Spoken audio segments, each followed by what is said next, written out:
me, JB. I don't know. I'd said that before, and I was like, yeah, I should say that. It's my catchphrase. Spoon. So excited for you guys to join me again. This is what now? Our 4th class with our introduction into universal law and the 13 universal laws, and then our focus on, oh, see, I don't have to turn towards the microphone anymore because I have a new law, which I will tell you about in a second. But the law of one, which we did week 2, and then focusing on the law of mind, week 3, and this week we're focusing on polarity, which is kind of my favorite law. We have been updating things every week, trying to get a better internet connection and try to make it so it's easier to hear me, easier to see things. And this week I have a microphone in my collar. So hopefully you can hear me pretty good. But do let us know and give us notes or whatever as we continue to improve our production here. So to kick things off, I'm just going to do what I usually do every week, which is go over the universal laws. So as I like to talk about, I have them broken up into 3s, and then I have the top 9 a little separate from the bottom 3 and 4, attraction, which is the last one, because attraction really doesn't come until all of these guys line up. And so many people want to learn the law of attraction without learning the corresponding laws that are so important. And the earlier the law is, the more important you can realize it is. And polarity is just a really interesting one, because polarity is essentially sort of the first and simplest rhythm that you're going to come upon in the reality that you're living in. So you got a rhythm from just polarity alone, which is one thing becoming dual, becoming awake and asleep at the same time. It's still the thing it originally was, which was asleep, but now it's awake. So now it's 2 things, essentially, even though it's still one thing, which is the law of one. Even though the one thing has turned into a lot of things, it's all still the one thing.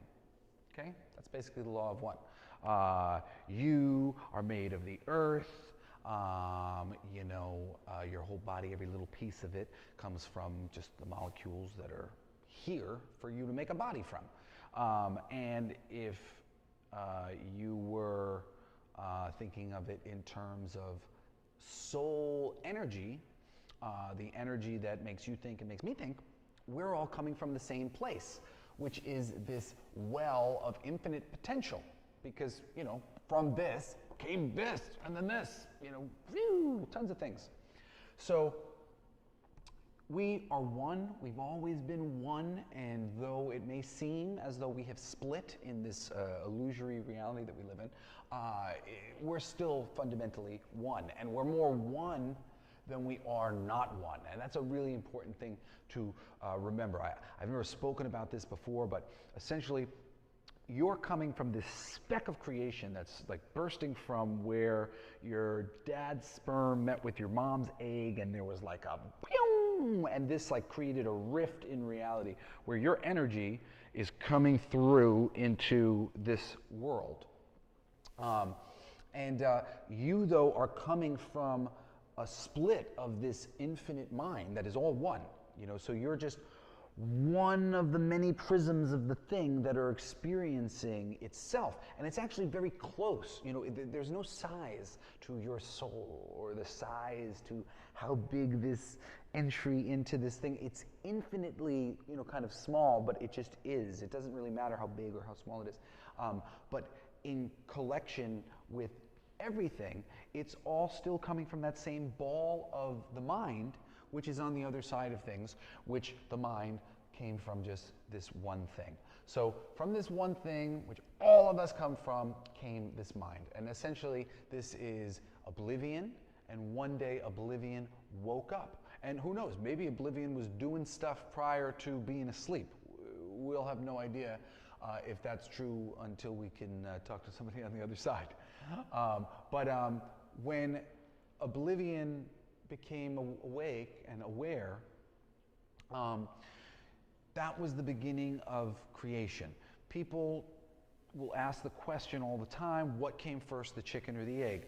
But that's a kind of a misleading question because they're not giving you the right answer. The right answer is the idea. The idea for the chicken, the idea for the egg, that's what comes first. Ideas always come first.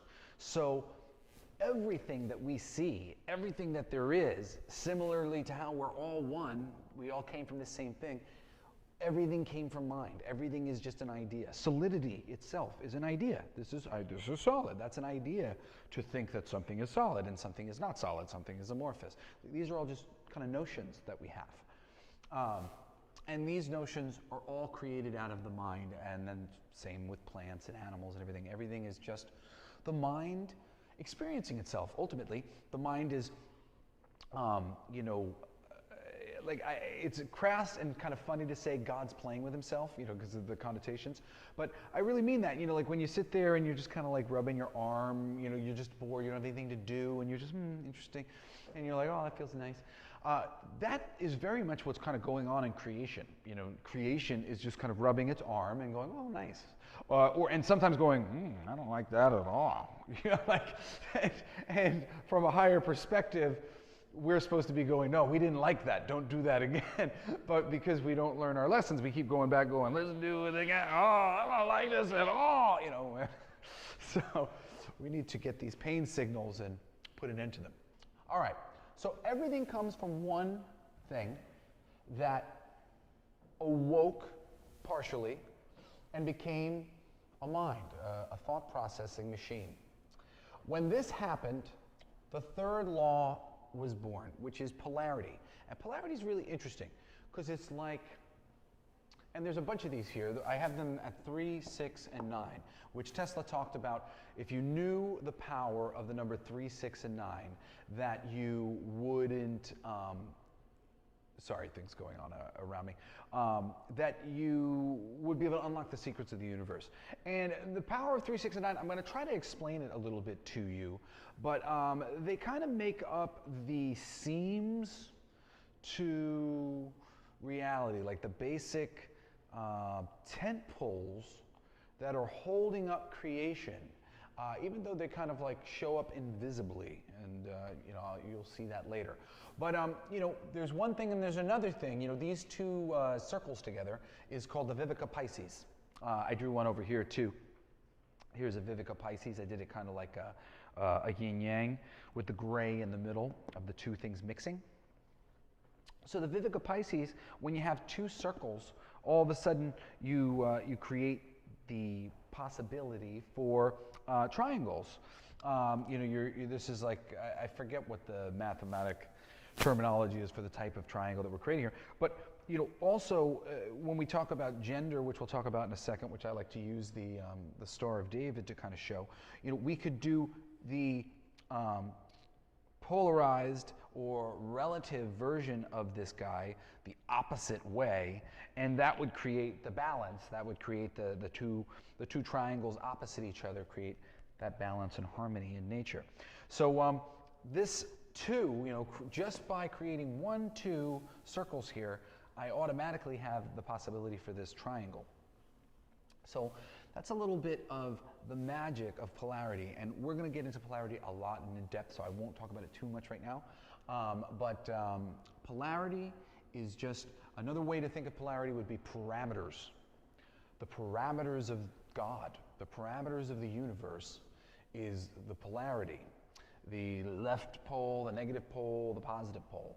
And in every atom in the universe, there's a positive and negative, charge going on that's making these things stir around. And this is the original one. And we're going to really, really get into some of the depths of what this creates, which is also offshoots of so much of this, but focused from polarity. So in our next 1, 2, 3, we've got vibration, relativity, the relative opposite, of the vibration. And relativity is a little bit different than polarity. Because, polarity you can think of in a few different ways of something being polarized, but also which polarity are you on, which is sort of like the relativity of which polarity am I on. The relativity also, though, works in sort of in degrees. So if we're looking at relativity, polarity is like top, bottom. Relativity is like, I'm over here somewhere, and you're like, all right, cool, I'll get relative. I'm now over here somewhere. Sort of less of it could be a much more diverse sort of pattern as opposed to this extreme thing. It could be some of the bits in between, some of the gradient of this. And we're going to talk about this. We've got polarity, which, like the North Pole, South Pole, and then looking at, West and East, you get a gradient gets created of like what degree of what. You're a little north, you're a little east, you're a little west, you're a little south. The polarity is the full thing. Love, hate. Gradient is like kind of like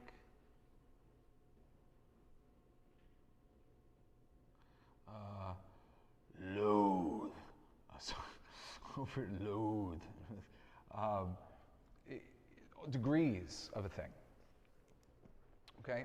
So, vibration, very first vibration, as the inert thing becomes awake, its movement to a new position sort of creates the first polarity. And you can think about this in an interesting way too.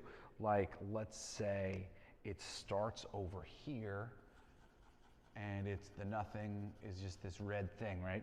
And then the conscious piece of the nothing is like, something in this direction, I don't know what it is, but I'm interested, yay, and it takes a step over here.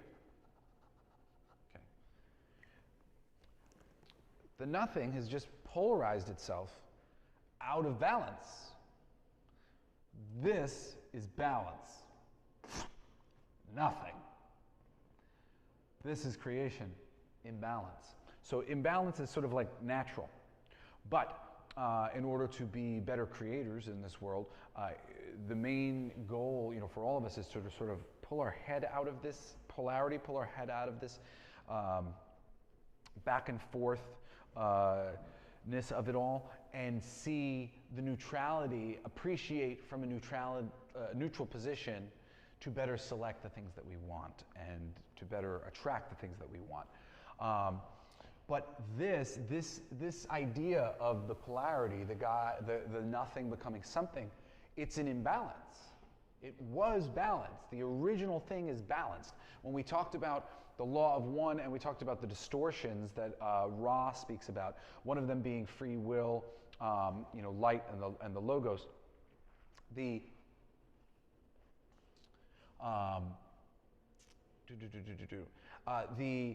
distortion straight into sort of thinking on the thought side of things is a distortion from this.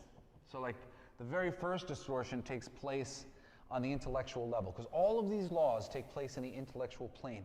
None of these require any physical thing to be real. They are. We're going to talk about them in physical ways, but they don't need that. This is just all about the mind and the mind thinking and the mind being polarized, the mind vibrating in a certain way, and then by the sheer notion of it vibrating this way, that immediately creates a relativity. Because if I'm vibrating in this direction, well, now we can go in the direct opposite of that. And now that we've got these parameters,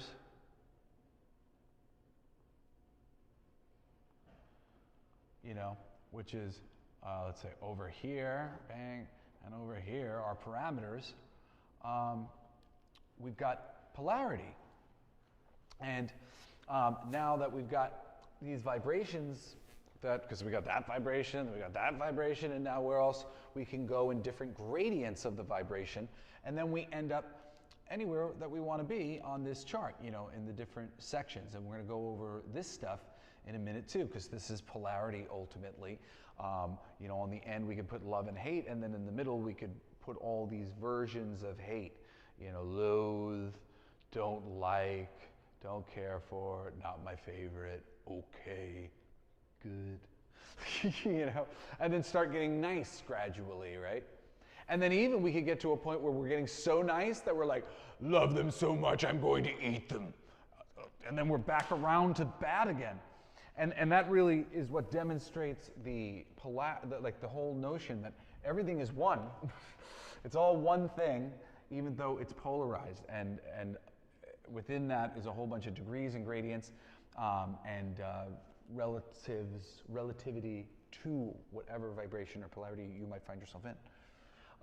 But this relativity and the notion of polarity and relativity ultimately create gender, which gender is sort of two things. We think of it as boys and girls, but it's really just sort of the two primary energies that the universe has to offer us.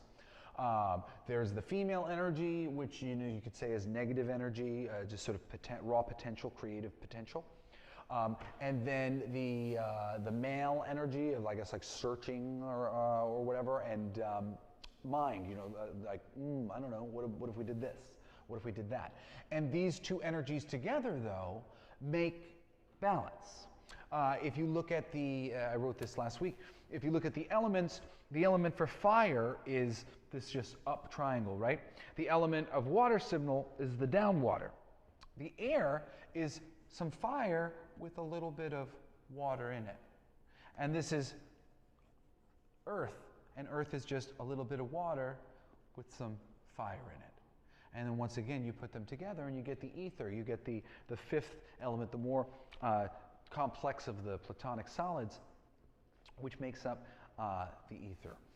And the ether is, sort of, I'm talking to you right now through the ether. The ether is what carries the sound. So, gender is ultimately the two energies that balance back to the one. Okay, I'm going to continue on before I get any questions. Over to 9. Okay, so 7, 8, and 9 are the perpetual transmutation of energy, inspired action, cause and effect. And there's this weird sort of like back and forth thing that goes like, and I'm still sort of exploring some of this myself because I'm recognizing the patterns, but they're complex. You got this 1, 2, invisible 3, 1, 2, invisible 6. And again, why is this 6 invisible? Well, because the vibration that they create and the relativity created simply by that vibration existing creates the notion of gender. Oh, well, these two things together would balance it, right? And then similarly here, you got the perpetual transmutation of energy and inspired action. These two things, they create the cause and effect. It's the potential for something and action to stir it up into something. And this cause and effect, is by virtue of these two things created there. So you get that invisible 9.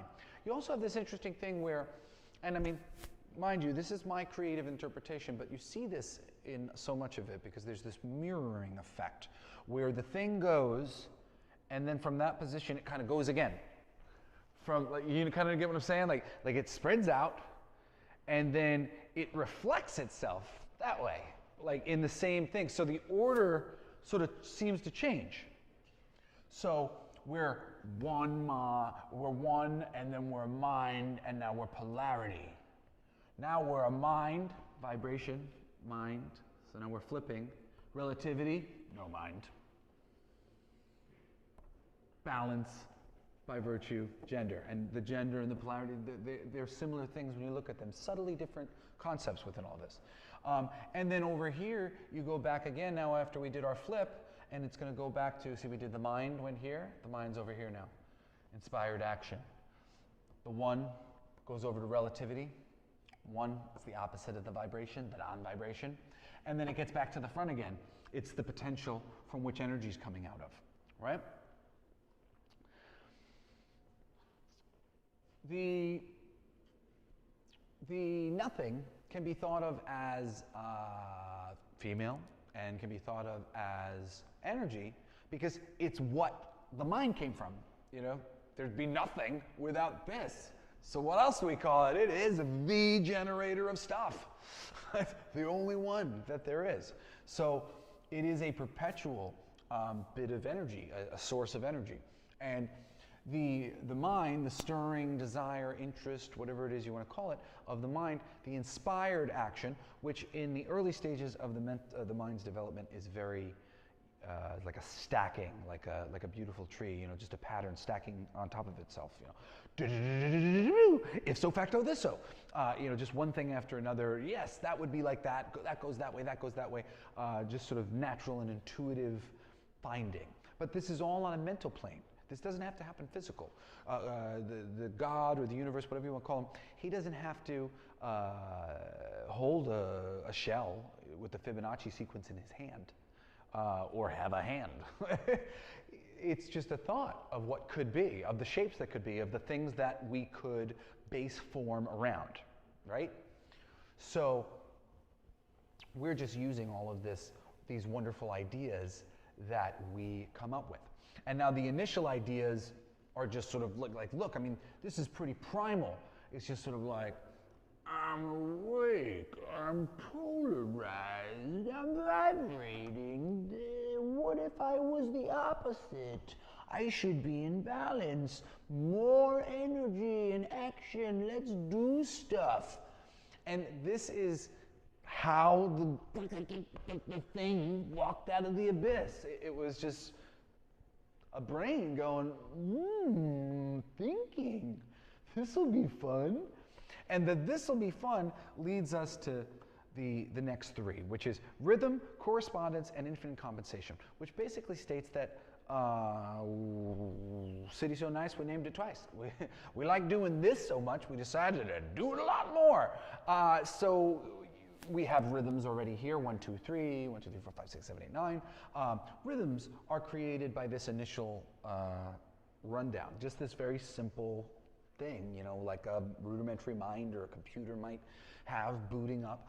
But from this builds out everything. And because of it comes rhythm, these patterns, correspondence, which is when we come back around to the same place in a rhythm, but in a new octave, either higher or lower. I had drawn this little picture, like, so, you know, if you're looking at the shell, like a seashell, you see it goes from from little on the inside, and you see it slowly corresponding mathematically, getting bigger and bigger and bigger and bigger and bigger and bigger and bigger, and opening itself up and just gradually getting larger in these like spacing that it's in. You can do the same thing with a box and breaking it down, like cutting it in half, in half, in half, in half, in half. So this is just a backwards version of the same Fibonacci mathematic sequence by me cutting this down, cutting this down, cutting this down. So as I do this and I create this Fibonacci sequence, you can really, really easily see correspondence.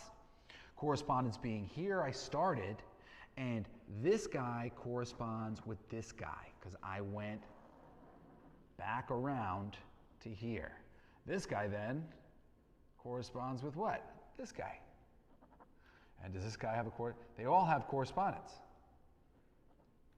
And you might think, well, Jesse, you're cutting the box in half. Shouldn't it eventually not have anything to correspond with? No, it always will. It always will because of the way the math actually works out. So it just kind of goes perpetually on and on in this corresponding pattern based on the rhythms that are created right here in these early numbers and these early patterns. From there, because everything comes from a mind, and all is this one mind, there is infinite compensation. Anything that can be thought of is thought of, you know? Have you ever had like the thought where like you were thinking about something and then at the same time you were seeing sort of like a few degrees of that thing? You were like, it working out the best, it working out the worst, it working out kind of middle, maybe it'll be somewhere like goodish, you know, but you can kind of see them all at once.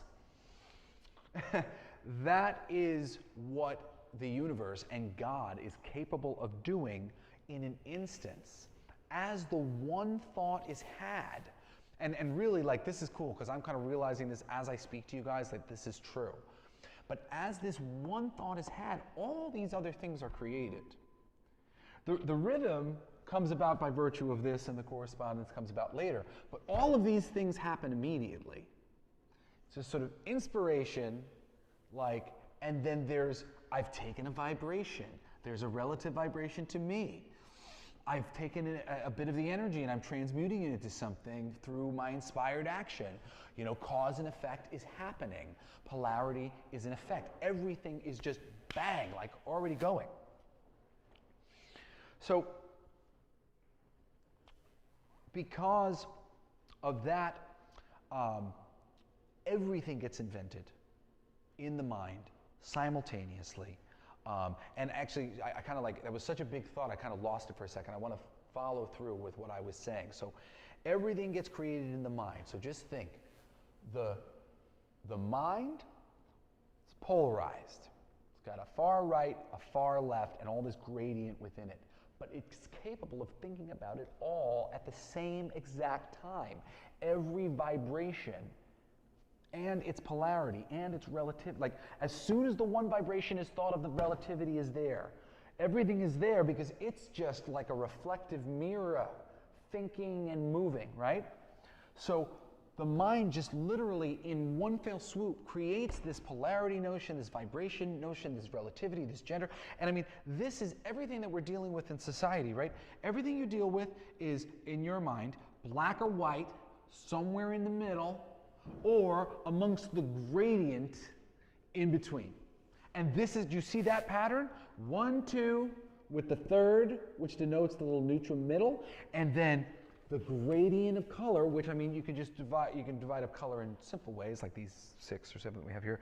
And of course, you can divide up color in thousands and thousands and millions of ways. I mean, really, you can go with a computer. You sit there with the ones and changing the grade. I mean, really, I've watched something on how many different colors can be broken down a while ago. It was just insane. You're like, oh my God. But that's the nature of this infinity, which just, it's got it all. It's got it all.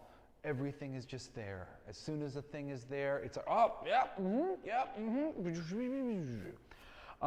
so this is what we're really going to talk about today. But before I do want to get into attraction. So I like to talk about attraction as being the kind of superficial universal law, because it's the one that everybody likes to talk about, and I like to talk about it too. Abraham Hicks is awesome. She's a great spiritual teacher, and I was Googling things with my children as I was rearing them. Abraham Hicks on bicycle riding across the street, getting hit by cars. What should I say? Trying to figure out how to properly speak to my children so that I wasn't teaching them to attract the wrong things. And so much of the attraction, though, and I mean, this is the thing when it comes to kids and even yourself, it's to master this, you've got to master this. This is the important stuff. This is the stuff that just happened because it did. And then this is just the continuation of it happened because it did. And this is why, or I should say, this is the thing that we focus on, creation, but this is why we can create. Or I call it creation. We like to call it attraction. But if you're one with everything, and everything's a mind, then am I attracting it or am I creating it? Because I'm the one. You are the one.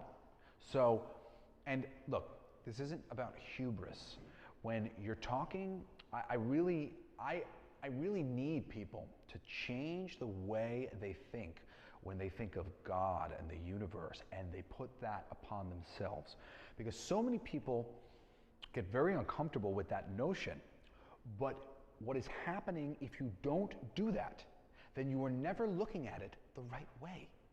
Because that is the truth. You must acknowledge the truth. You don't have to have hubris about the truth. You don't have to be egoic about the truth. If you're acknowledging all of the truth, it's that we're all one, and anybody else is as good as me, you're as good as me, I'm as good as you. It's all fine, right? We're all one. We all came from the same thing. We're all here to help each other. But you must acknowledge we're all one. I am the cricket, and I am the man upstairs, or the lady upstairs, or the universe, or the cosmic fish tank, as I used to like to call it when I was an atheist, and I started becoming a spiritualist. I didn't like the word God, so I just called it the cosmic fish tank. the thing we were all swimming in. Which was an appropriate explanation for it. So, because we are the cosmic fish tank, we are all of the, even the universe itself is just a thought, is just an idea, and we are that idea. We are pulling from ourselves, from within ourselves, the things that we want. As much as we may be attracting them, because on some level we have put them outside of ourselves. Because of infinite small and infinite big, and you don't know how big creation is, or your soul is, or whatever, it's closer to you than it is further away from you. Because that infinite distance that you have to travel to get to the tiniest little, what is it they call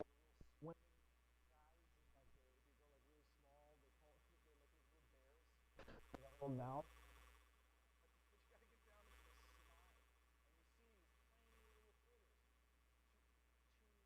Go that distance. We have no appreciation for this. All distance, all numbers are infinite. That's why when you break down pi, you get that repeating number that goes on for forever. Every number can be infinitely broken down. 50% cut in half, 50% cut in half, cut in half, cut in half, can just keep cutting in half. You can cut in half for forever. The decimal will just keep changing. What this expresses is that every droplet of this universe is infinite, literally infinite. Every tiny piece is infinite. Not just like, oh yeah, man, there's like infinite stuff around. No, like as an individual thing, you can't end it. The idea persists. There it is. I keep cutting it in half. That idea of cutting the thing in half, even if you got to a point, let's say, on an atomic level where it was like, well, you can't cut things in half anymore. Yeah, you can. Mentally, you can still be thinking, cutting it in half, cutting it in half. The notion of these things exist. And the mind exists above all. So every mere notion that you can ponder, it exists. It exists, and it exists in polarity. It exists in relativity. It exists in all sorts of degrees. It exists. If you're feeling like crap and you're broke, I got news for you. Because of the law of polarity, you're just experiencing one side of a situation that somewhere must exist, the polar opposite of your situation. So in some other reality, where we went over the dimensions of consciousness, we talked about the multiverse last week over in the 8th dimension, there's a version of you that is having that dream life. And actually, because the veil between dimensions is less firm than you would think, every day of our lives we walk around with the potential to attract other possibilities from the multiverse by aligning ourselves, polarizing ourselves with the universe we want to be with. We can consciously do this and try to attract the things. Like, let me tell you, I hear from people all the time who talk about, oh, I went to the airport and had a problem with this person, or I did this and I had a problem with that person, or I did this and I had a problem with that person. And it's a volatile time. And you know what? I believe that sometimes you can have trouble on social media. So I attract trouble on social media sometimes. But I tell you, I never attract any disagreements amongst people. Strangers and, maybe, amongst like my family or something like that. But, I go around and I just find myself meeting great people all the time. And it's not because I'm super special. It's actually because at some point I started to learn this. And I heard it said, and in a few different ways that really got to me, that I was sort of pulling the badness out of people by expecting it from them. And that if I expected bad, that I was going to get bad. If I expected a certain reaction, that was the reaction I was going to get. And when I really started to wrap my head around that good, I was like, well, you know what then? I expect the best from everybody. And that was easy for me because on some level, I'm somebody who really does always expect kind of the best of people. I get let down a lot because I expect the best of people. So in my heart of hearts, I like the idea of expecting the best of people. But I started to kind of, over time, be like, oh, well, situations have bogged me down. But you can't allow those situations to make you polarize in the direction you don't want to be, and then keep perpetuating that same reality, because you can polarize another way. You can change. You can go, you know what? Never mind. Not this. And it is that simple, because the beauty of polarity is it's just 1, 2. There's just 2 options. You know, we're so about the degrees, but it's very clear where we are. Like, it's this, you know, fighting over it or making peace with it. Okay? And we're going to talk about some of these things in a second. But creation, the law of attraction, it's all coming from you. It's you pulling what you want out of reality, in the realization that you are the creator of your own personal universe, even though you may hear the voices of other creators of their own personal universe who are equally right and righteous and equally as good as you. And I mean, I say that in an important way, like, you must recognize that. Even when they're like, Heil Hitler, you know, like, you want to just write that person off. Go away. But you can't. We can't. We have to soften our stance while never losing our position. We know what we want. We want things to be peaceful, nice. But people sustain crazy ideological viewpoints because they get polarized, usually because they feel persecuted. And I know it's a funny thing to think that, like, Nazis think that they're persecuted, but it's interesting. If you ever actually go try to talk to any of these guys or listen to some of their, most of them, they do. You know, and they want to argue semantics about World War II, or, you know, things that we've all made up our minds about. They're like, well, wait, and this, and that, like, because their grandfather was a Nazi, or something like that. They're connected on some level to this energy, and it feels wrong for them to burn their Confederate flag. Well, my grandfather fought and died in that war. I know we lost, but I love him, and my grandma loved him, and there's a lot of mixed energy that goes into these things. You know, the Hatfield and McCoys, right? Or the Montagues and the Capulets, you know, who's wrong? Who's right? It's like these arguments, they're so old, and it's easy to go, when certain buzzwords are used, like, you know, I like to bring up the Nazi because it's just such an easy one. Yes, we all know, when I was a kid, I was so ready to go around punching Nazis. It was kind of, I kind of was depressed the day I woke up and I was like, I don't want to punch Nazis anymore. Because the idea of going out into the world and making the world a better place actively was the right move.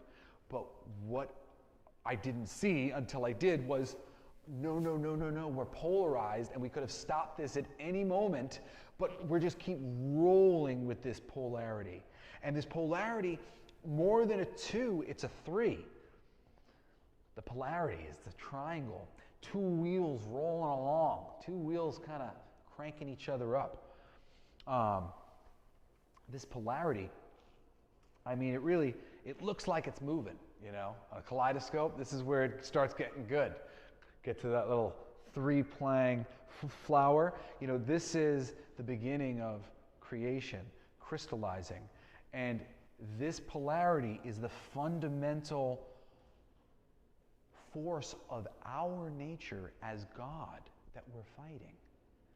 We have to become conscious that we're a polarized being due to our very nature. And that inherent in that is a loss of perspective that, oh wait, man, sorry, got polarized there for a second. You know, we don't realize, we're not taking on this perspective that we're God, and like, oh wait, I made a step this way and now I'm imbalanced that way. Crap. Oh, no, wait, no, get back into the balance. That's really what's going on. When we see the shape that's known as a torus, which is a little hard to draw, but I can kind of show you if you don't know what a torus is. So like, if we were drawing it with some straws, we would call it like up at the top. Like, this is the straw that's going into this tube, and it gets closer in the center, okay? All right, and I'm kind of like going to draw it like cut in half. So if we see half of it, the torus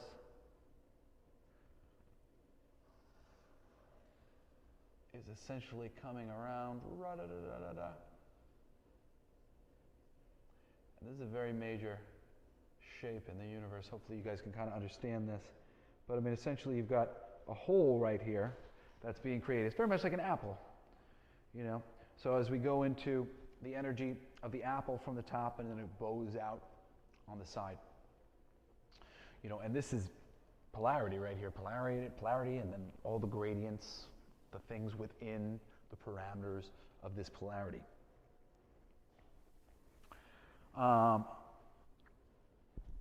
Let's see, where will we be going next?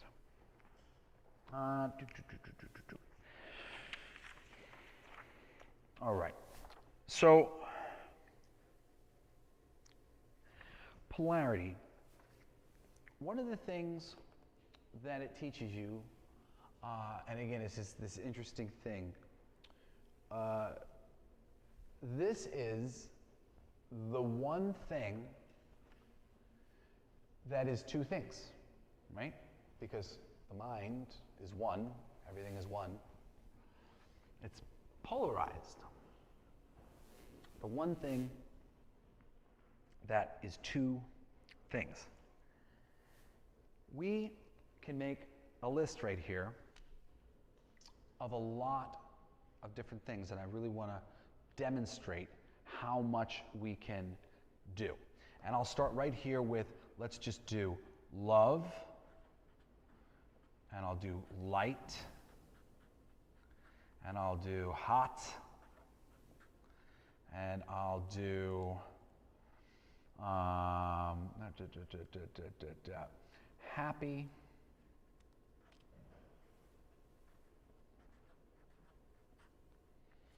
and then we'll go down here and we'll go with sad, cold, light, dark,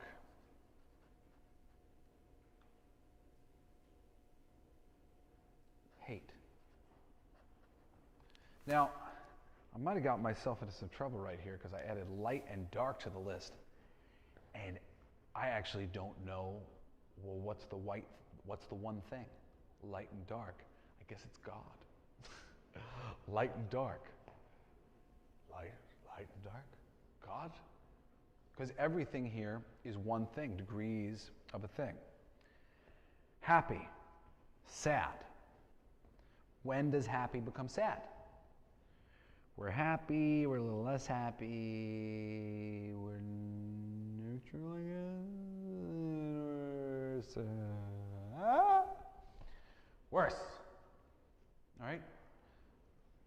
Could we get so sad that we're happy again? Can we get so happy that we're sad? I don't know. It's interesting. Love, hate. Well, what is love and hate? Feeling, emotion. What's your feeling? Love, hate. So feeling is the one thing.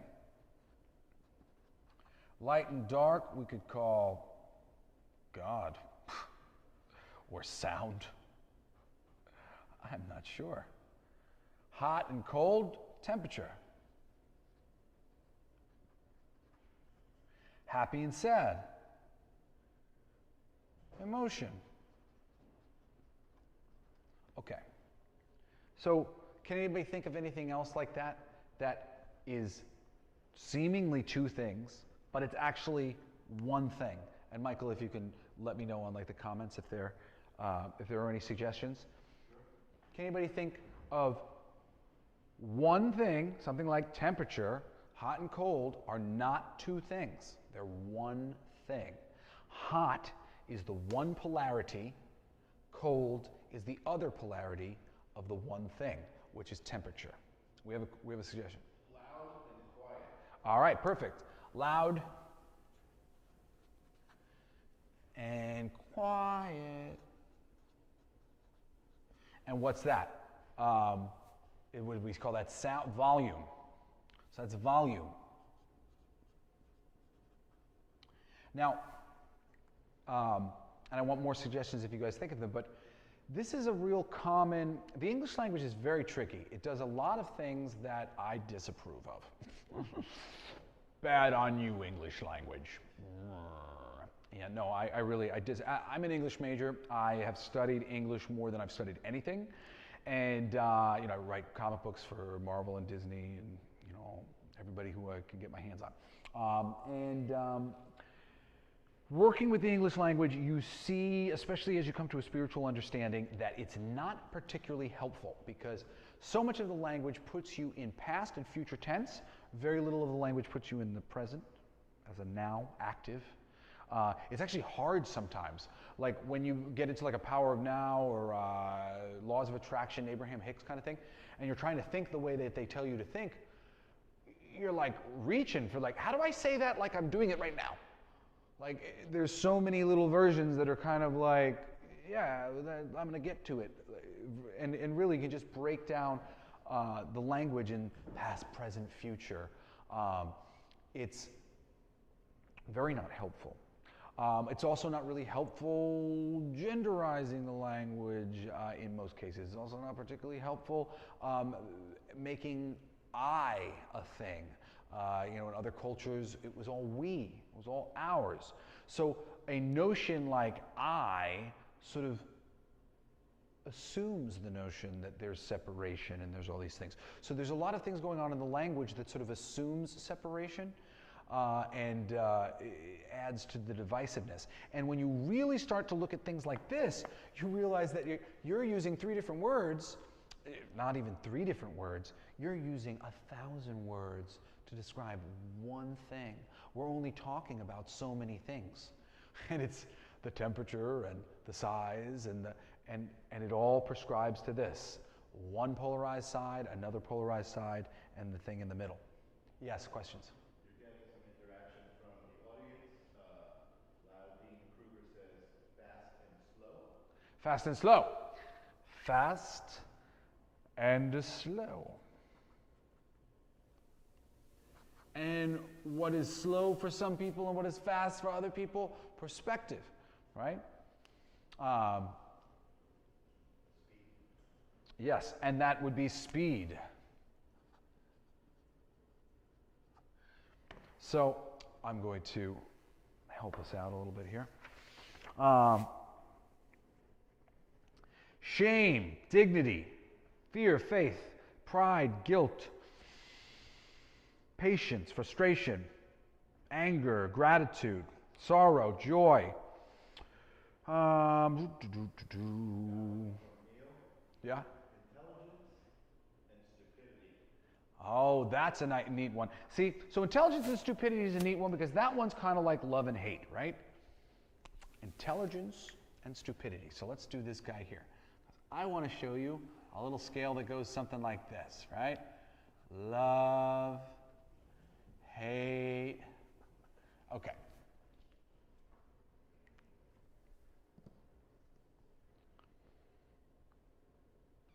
I hate them. I don't hate them. I just don't like them. Nah, they're okay. I don't really care about them. You know, I'm starting to like them. You know what? I'm really starting to like them. I like them a lot. I love them. They are the one. It's amazing. In fact, I'm kidnapping them because they don't like me, and I'm putting them in my trunk, and I'm taking them out of the thing, and I'm going to murder them slowly because they don't like it, and I want to be with them, and we're all the way back to hate again, right? And there's a similar something that happens with, what did he say? He said intelligence and smarts. So, okay, intelligence, stupidity. You know, and maybe you put intelligence on like a little swing with hubris.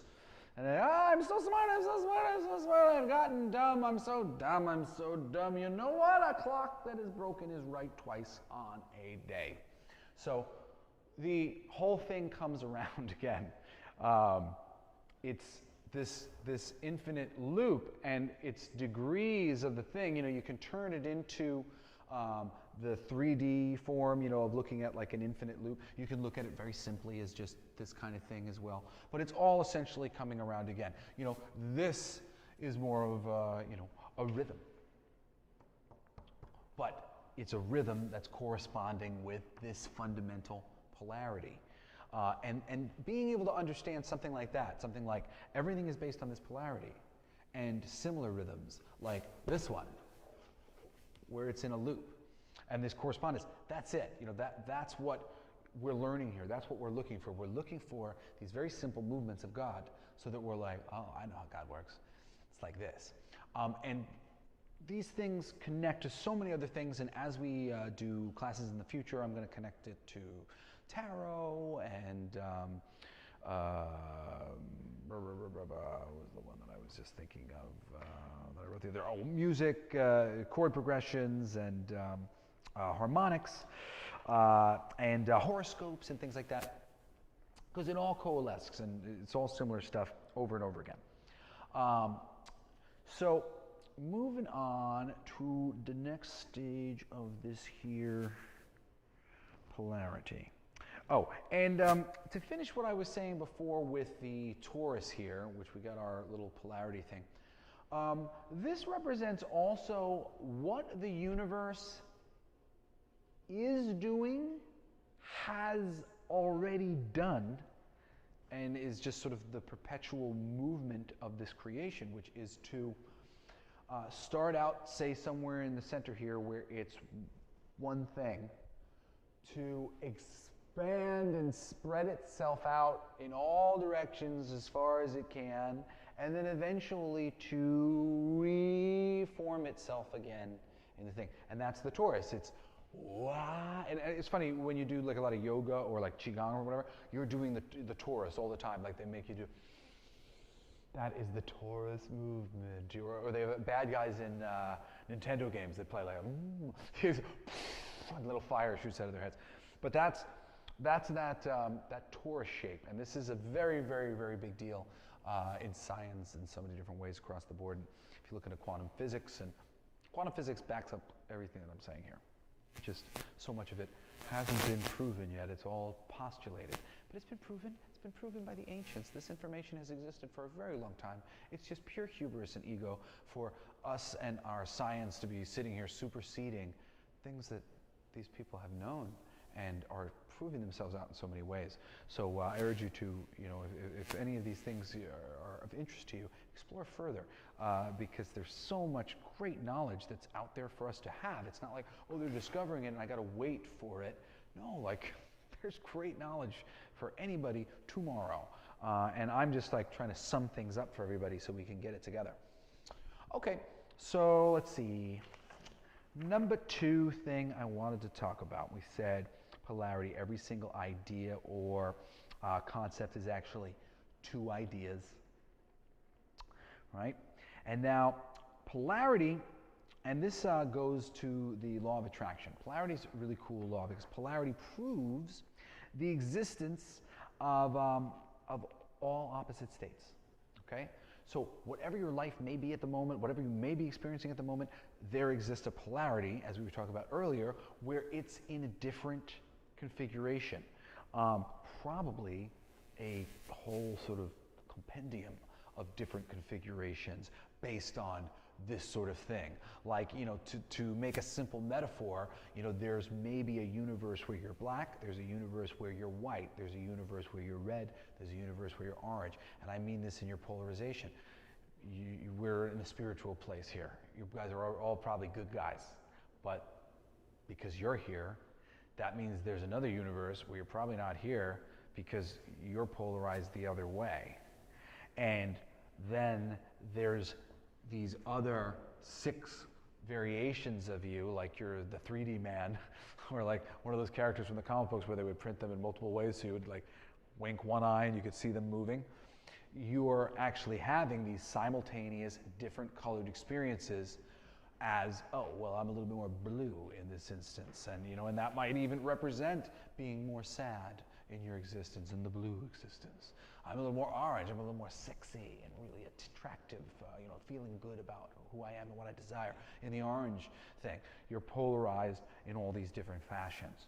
And because of the nature of the mind, it can and probably does all exist simultaneously, at least on some level. So, so really, like the worst case scenario for the planet, for anything, it proves the better case. Everything that you see as terrible, it literally has created the opposite, the relative version, the polarized version of the thing for you by its invention. So, as Abraham Hicks would like to say, you're constantly going around creating what you want by experiencing what you don't want. And that is absolutely true. As soon as we're experiencing the one thing, we have the possibility of the other thing already in place within the consciousness. So we can pull it out of there. Okay. So the next thing that I want to talk about is, and this is really getting down to this whole polarity, kind of disarming people. We give everything meaning, okay? This loud and quiet and sad and happy, this is all just meaning that we are putting upon various states, and what makes you sad might not be the same thing that makes somebody else sad. The store is empty and I was all alone today, I'm sad. Or the store was full and I was so busy and I hated it and I'm so sad. All these people make me feel, people are different, very different. And so often the perspective on these things is very, very wide range. Because within this thing, like if we think about this just kind of larger, like this is a big circle, and we could, mark blots on the thing, and we could go, all right, over here, 1 part's, 50 parts white, 70 parts, black, and just a little bit of this, a little bit of that, moving around a grid of the circle to see what's whatever. And then we always have our relativity over here on the other side. We always have our polarity. Here we are, but a more extreme version of that would be all the way over here off to the side. The other states always exist, and they all exist in sort of this calamity. If I just dotted it all up, all these possibilities. So, God bless you. So what we have to wisely take from this is to not take it anymore. This is a quagmire. What do you mean? I'm polarized, and if I go here, there's always a relative position to me that essentially I require in order to balance myself? Like, screw it, man. Who wants to deal with this stupid polarity anymore?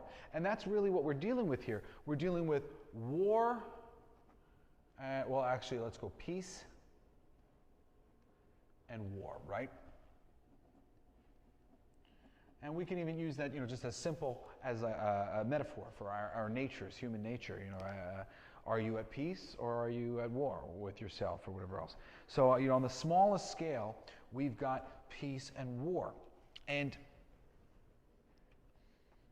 I don't think that people fully appreciate, okay?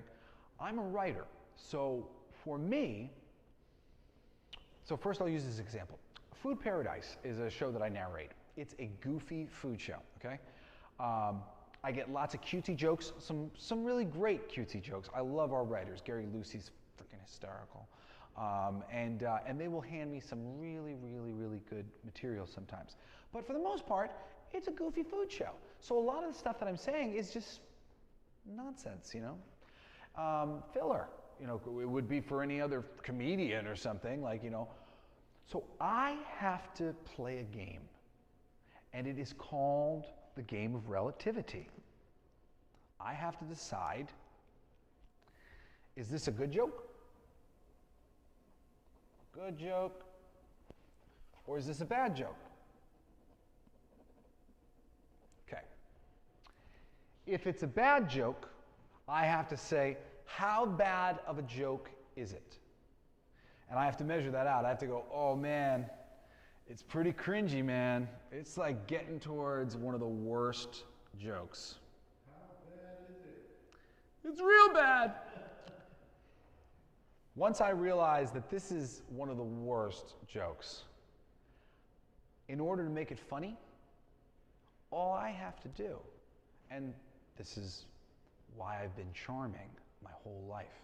I didn't know that I had this trick already built into me, but I did. And it's the trick of relativity. How bad's the joke? How do you deliver the joke? Relative to its quality. If it's a funny joke, you don't put that much into it. You let the joke do its thing. If it's a bad joke, you have to let them know that you know it's a bad joke.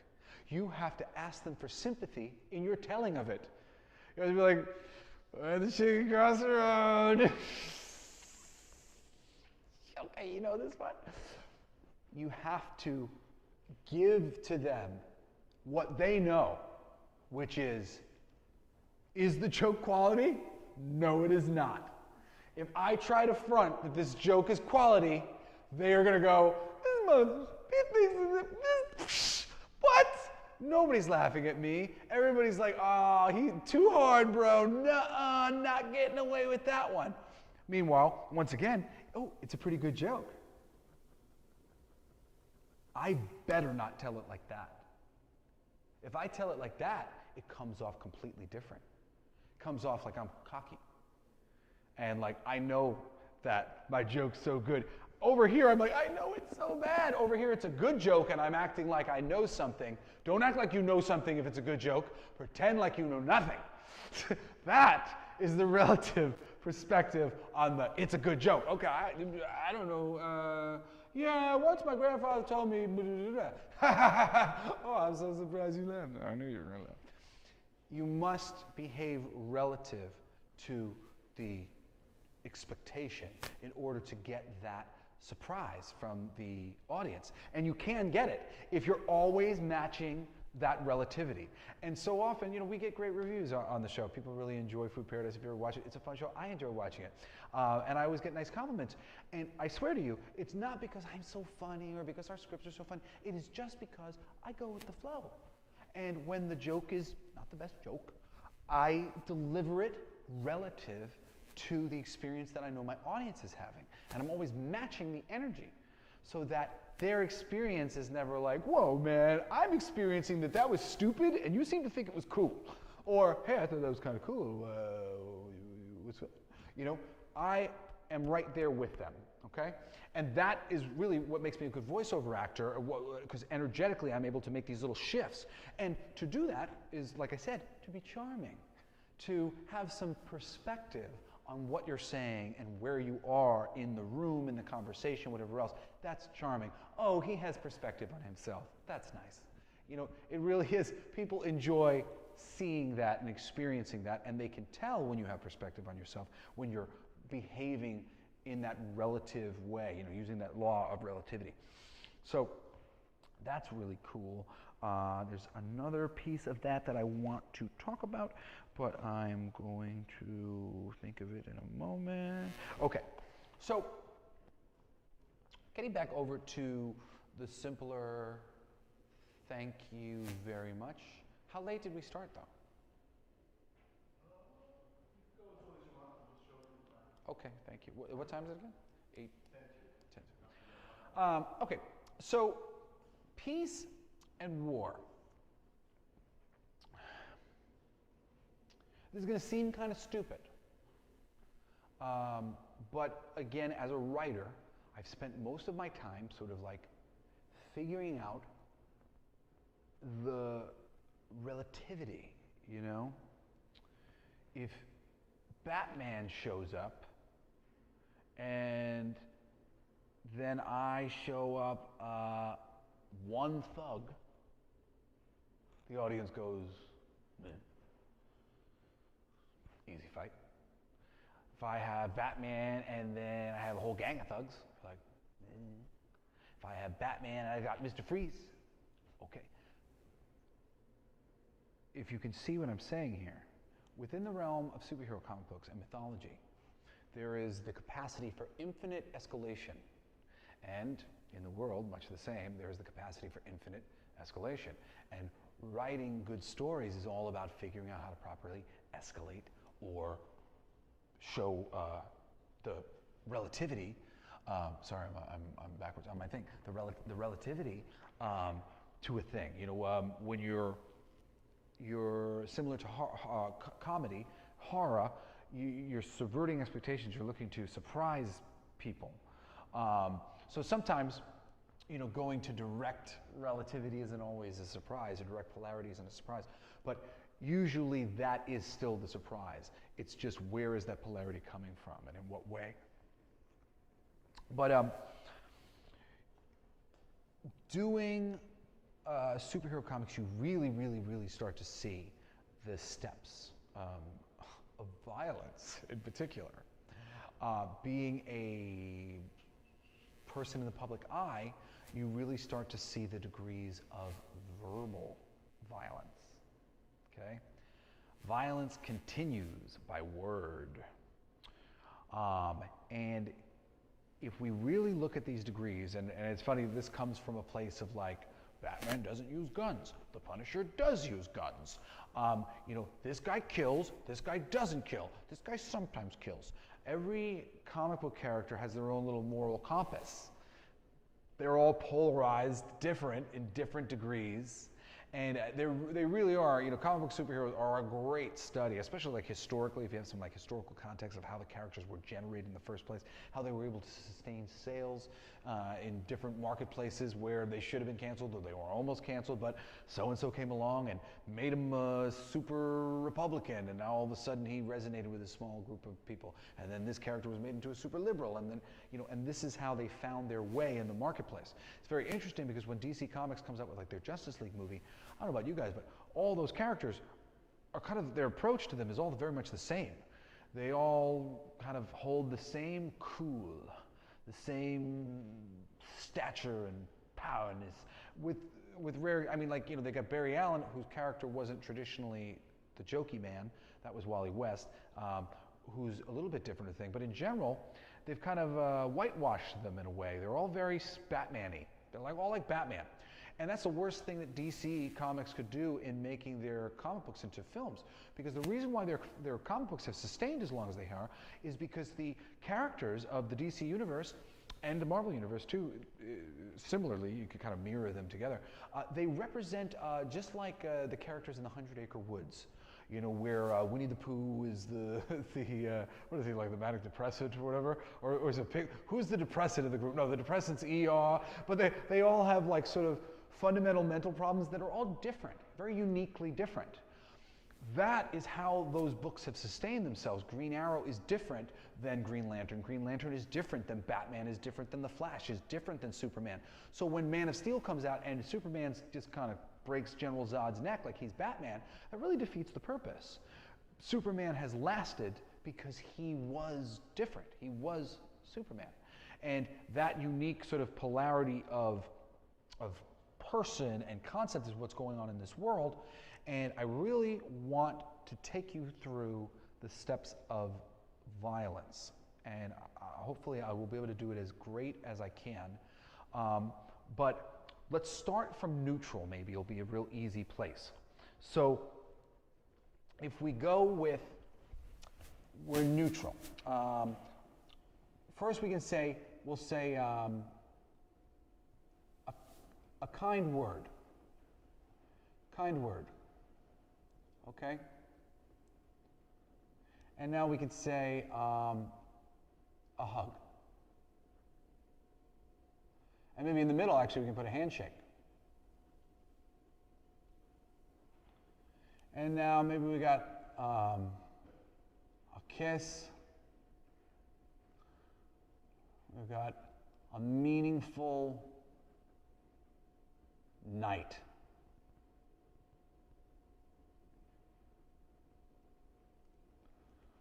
Okay, now we got a great day.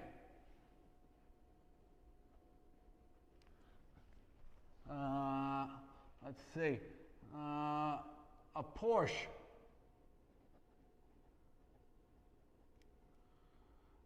A mansion.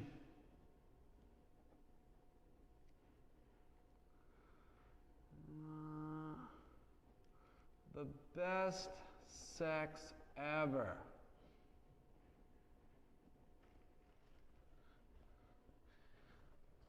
Okay, and we could keep going up, like, you know, in scale of like good things. And this is essentially peace, you know. Peace is like love and affection and give you stuff and make you happy and woohoo, peace. But on the other side, holy crap, like, because it's like, it doesn't take you that long to do this. But you're going to see in a second, oh my God, it takes a really long time on the other side. So like, a negative word.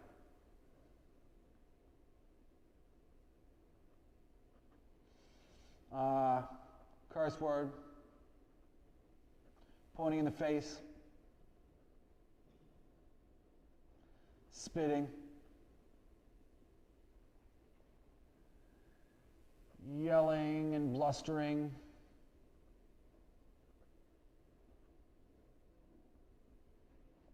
Pushing. Now we go physical. Slapping. Punching. Worse than that, I always tell my daughter, you stop, don't kick them. Kicking. Kicking. What's worse than that? Biting. Now maybe scratching. Stabbed. Chopped. Smashed. Shot. Burnt. Blown up. Eviscerated.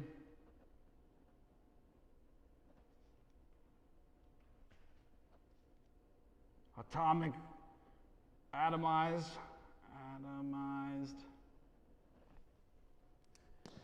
If we sat there with knives, you could picture all of the damn knives in your head that you've seen. From a butter knife to a kitchen knife, an envelope opener, and then larger knives and machetes and crazy knives and knives at the end of a gun and a handgun and a shotgun and a machine gun and a gun that fires lots and lots and lots of bullets and a thing that fires a missile and missiles on an airplane bombing a square block, and an airplane bombing an entire city, an airplane blowing up an entire island. It just continues. It just keeps going for forever. And it's just polarity. The neutral place is the perspective we want to get to. Now, there are degrees, there are correspondences here, like we get to a certain place where we go to physical violence, blustering, pushing, physical violence over here. So like, you know, within here, within this polarity, there are degrees, correspondences. You're going to go up, we're going to have a level of things that are verbal communication. And actually, there's a whole level of things before verbal communication. Walked in the room, gave you the stink eye. Didn't look at them, refused to shake their hand. There are so many degrees, and then so many degrees of the positive. Did shake their hand, gave them a big smile. Positive, positive, positive, positive, positive. Now, the thing about these degrees is when you start to see how it works, and that it's all sort of foolhardy imbalance. It all comes from this fundamental imbalance that we are by taking a step away from being balanced, and we've been imbalanced ever since, and then come an infinity of degrees that we can explore the thing. We can divide it up as many which ways as we choose. And the wise thing to do, looking from this perspective, is to pull ourselves out of the thing that is dividing everything up into these degrees. If you find that you're in this place where you are blustering, you know, or spitting or yelling, you are degrees away from the physical violence. You are on the same spectrum.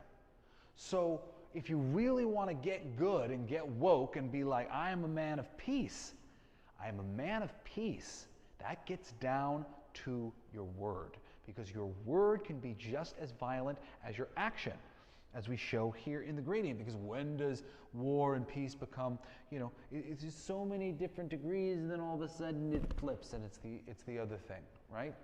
But those degrees can kind of go on for forever, or it can just flip and be neutral whenever you want it to be. Because each one of these degrees is infinite. As I was saying, every individual number is infinite by itself. Every individual idea is infinite by itself. So once again, another thing of like, are we going to travel through all these infinite numbers, or are we going to just go straight to where we want to be?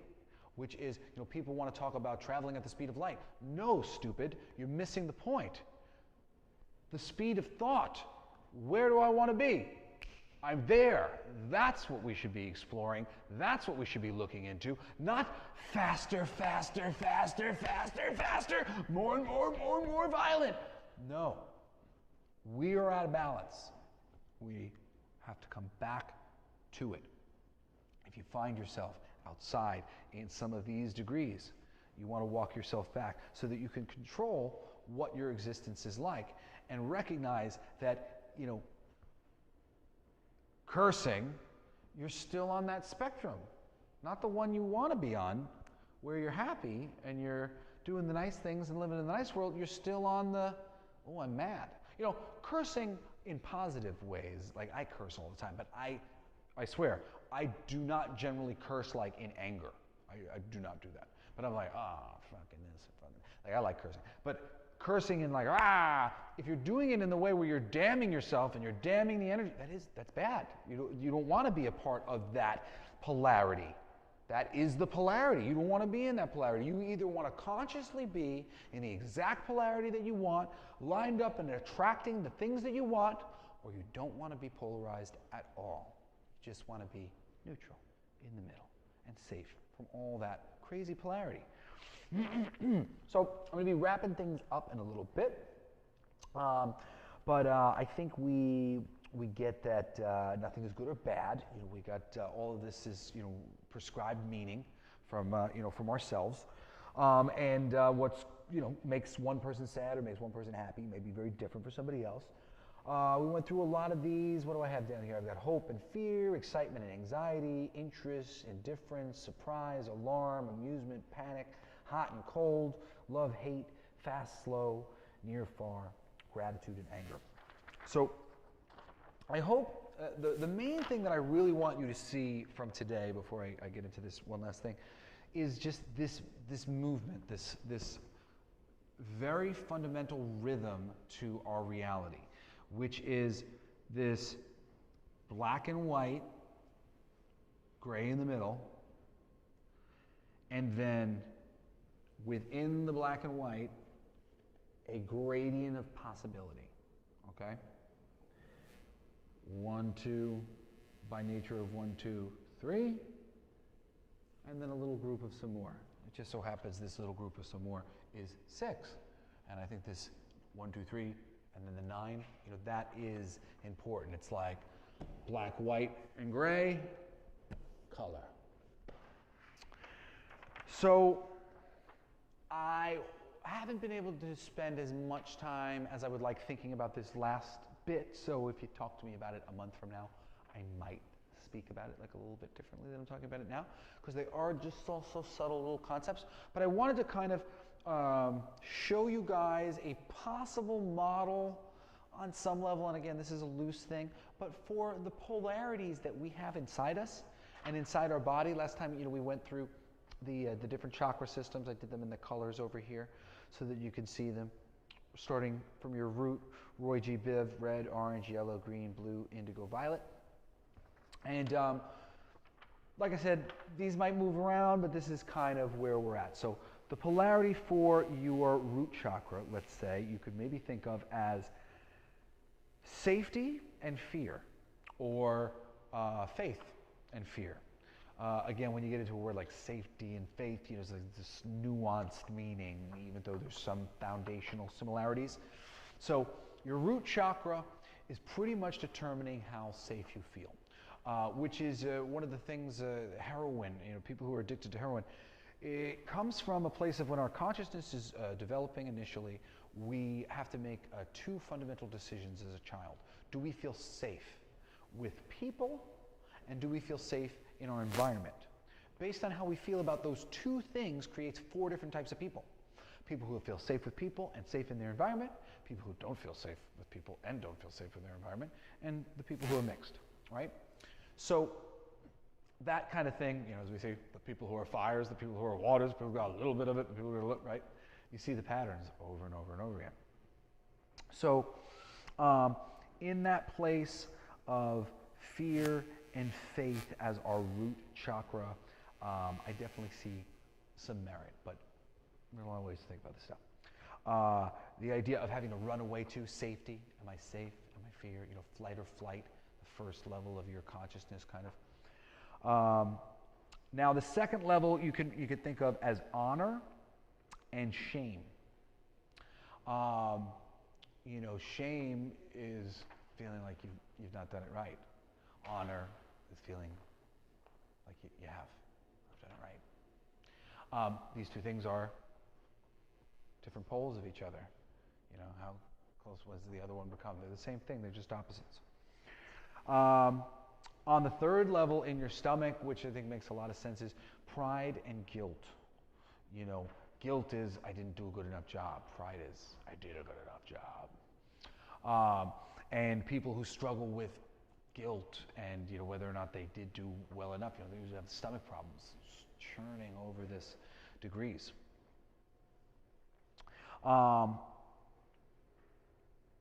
Moving up, see, I had to take out the fourth chakra.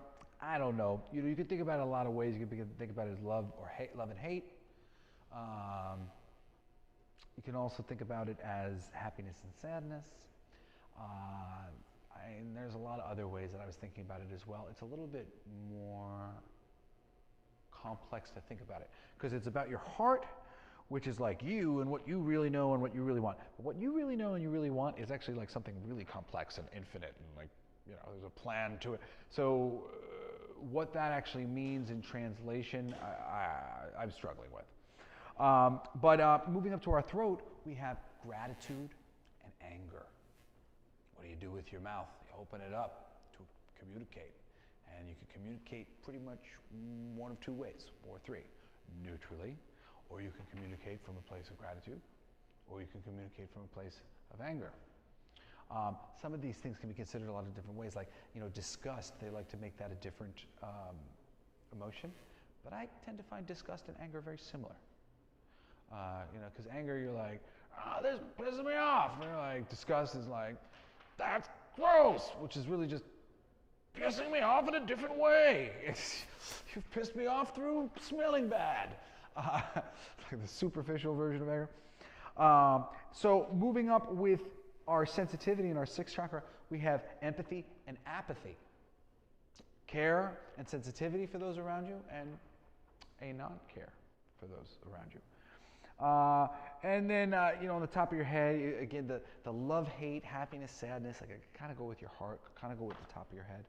There's a lot of different ways that you can think about it. You could also think about the top of your head not really having a polarized thing.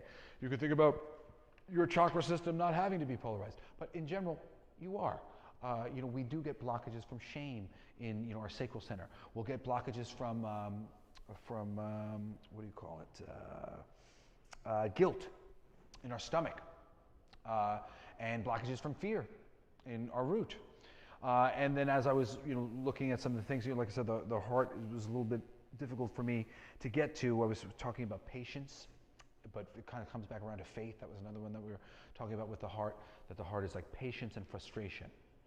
But it's kind of faith and frustration, your inner knowing, your inner self, and that. So that might actually be the better way to go, where you can say safety and fear in the beginning, and then you would say faith and frustration for the heart. And then that anger and gratitude, very, very clear for the sensitivity, and empathy and apathy. I mean, I might change some of my wordings, but at least the meaning behind those things is very similar. So again, with all these things, they're just one thing. You, as people, have to recognize that you have to harmonize yourself. You have to balance yourself from this polarity. You're always going to be of the polarity, which is of the ebb and the flow. You know, you're always going to be kind of moving up and moving down and around. But you don't have to be doing what we've been doing for so long, focusing in any one area for any particular long, extended period of time, because we think we must. We literally are the manifestors of our reality, and recognizing how few things there really are when you look at everything from a polarized perspective. Oh man, 1,000 things are really just one thing. We just have 1,000 words for them. It's a much simpler universe than anybody's talking about. And if you can choose to rise above the polarity, you will get yourself off of the victim and the suffering. I set it up right here, and I'll draw it bigger to close. But we're in this loop of suffering, which comes from the notion of good and bad, and it's created by the polarity. If we just do the Vivica Pisces thing here, we've got the one side and the two sides coming together, and you could say this is good, and you could say this is bad, let's say. But ultimately, good, bad, it just creates suffering. This is just the recipe for imbalance, and imbalance is suffering when you don't understand and you don't recognize what's going on. We are all out of balance, and it is fundamentally the nature of the universe to be a little out of balance at its core, but not the way we are. And it's because we're never taught anything like this. Nobody explains to us that we're energy and we're following basic patterns over and over again, but that's the truth. So if you really want to get off of the wheel of suffering, where you got the good guys beating the bad guys and the victims who are suffering, you have to move to that neutral perspective, which I tried to draw here last week by doing my little cubic triangle. I always get the names when I try to say the names of the complex shapes. Like they won't come out of my mouth, so I'm scared to say them. All right, guys, that's gonna be it for this class. Next week we are going to be focusing on the next beginning of the next batch of 3, vibration. Everything is vibration. We're going to do some cool conversations about intention, which intention is a vibration. There's a great book called The Intention Experiment, lots of really great documentaries about intention and water and how intention is interacting with the world all the time and creating the world around us, because it's all mind. So again, we're just going to keep chopping down this tree, and as you can see, there's so much to talk about. Each week, it's another door open to a couple more things that we could talk about, because now we're talking about this. And as we get deeper and deeper, we're just getting into more and more complex stuff, and we'll be getting further into numbers and colors and all these different things as we go. I hope that you'll join us next week. I hope you had a really great class. Thank you guys for joining me. I really appreciate it. And that's it. Love you. Bye.